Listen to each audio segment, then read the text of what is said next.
What is going on, guys? Cash and Clean here, and for today's video I'm going to be bringing you a tutorial video on how to always stun a tracer as a McCree, and this is targeted to more of like you GM top 500 players, maybe even masters, depending on how the tracer performs. You don't really see tracers like doing outstanding in diamond or below, but I mean you could. So if you ever encounter one, you want to take one out as a McCree and always stun them, I will give you a few easy tips and obviously some examples in the footage provided, and this is a custom games that I did with one of my friends, and they kind of helped me get you the footage for this. So the first thing that I'm going to be talking about is the sensitivity for McCree. So if you're going to stun a tracer or a Genji or just anyone in general, but this video is more to tracers, so I'm just going to be talking about tracers. So if you're going to stun a tracer, some McCrees usually like to stun the ground or like the side of wherever they're aiming.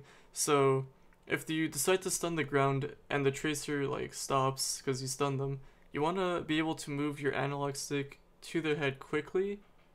So to do that, what you want to do is have a faster sensitivity, and if you're not used to a faster sensitivity, then you have to either adjust to one or just try to do what you can with the sensitivity you're already on. I play on 100, so I can get to the headshot pretty quickly. But if you're not, then you need to throw your stun in a way where you can easily do that. So with that being said, I'm going to be telling you some easy tips on how to easily stun the tracer so you can either headshot them or fan the hammer, whatever you prefer, and obviously finish them off. So the first method that I want to discuss is when the tracer is blinking around you very quickly. So if they decide to like blink behind you, blink in front of you, blink to the side or whatever, or just do any of those motions, like use all three of their blinks, like if you're going up against a tracer that's doing that, it's going to be pretty easy to stun them because you want to do it when they use their second or third blink. So once they use their first one, they're going to be shooting at you. So that's when you want to like try to obviously hit them in the head, but don't use all of your ammo.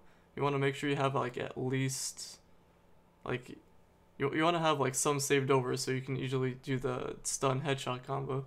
So once like they're obviously gonna hit you, and if you can't headshot them, they're gonna blink to a different direction. So they're gonna try to force out your stun. That's the whole point of like the tracer doing what they're doing. So if they use their second blink, that's when you have to make the decision. So when you're gonna do that, when you're gonna make the decision, you have to do it very quickly. Otherwise, the tracer's just gonna quickly blink away the moment you're in the animation of throwing your stun. So the moment you have to also predict where the tracer's gonna go. So if they already blinked behind you, then they're most likely gonna blink right back in front of you or to the side of you. So to do that, you can throw it straight to the side because the stun has a pretty wide range. So you can either throw it like to the side or towards the ground so you can stun the tracer, and that's when you can go for the easy headshot. So it's kind of hard to explain, but when you're in a game, you have to always be thinking about this thing because like when you're fighting a tracer, you don't want your mind to go completely blank because you want to think about what the tracer is going to do, how many blinks did he use, or like did he use recall, or like what's been like going on with this tracer.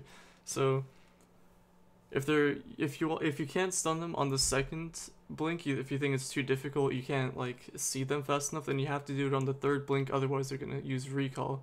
So on the third blink, they're like going to blink completely on the other side of where you're already aiming at because the McCree obviously has to turn. So in that case, you can easily just stun the ground because they're gonna be pretty close to you, and the stun range is pretty lengthy, or it goes pretty far.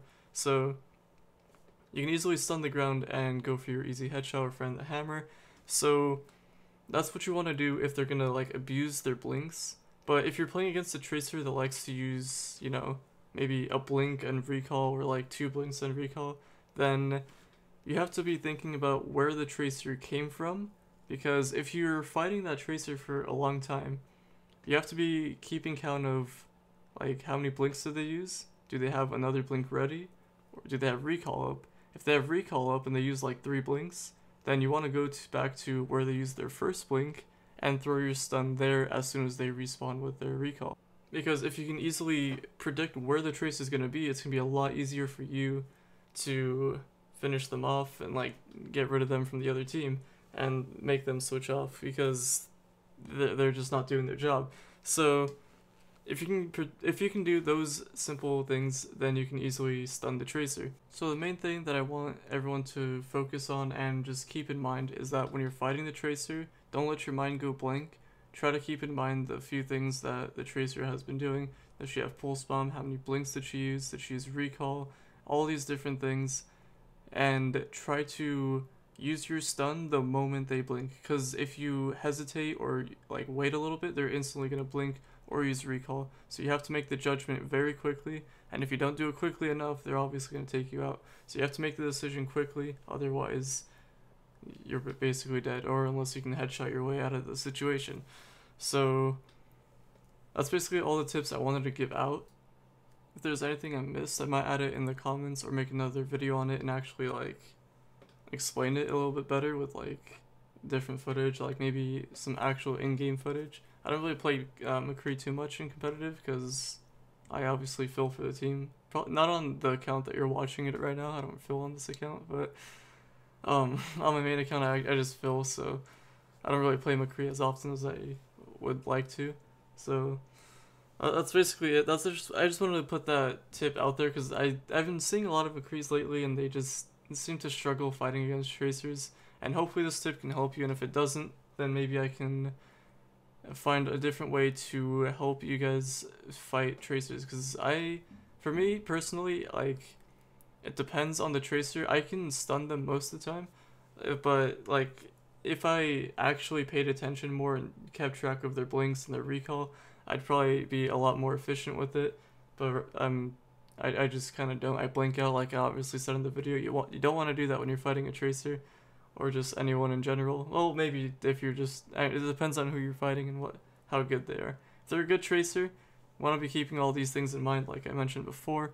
But I don't know, this video's already gone way too long than I'd hope, so if there's anything that I should add, let me know. I'll throw it in the comments, some little extra tips, but in the meantime, that is all I would like to do for now. So hopefully you guys enjoyed. Leave a thumbs up, subscribe if you are new, and I'll see you in the next video. I'm out.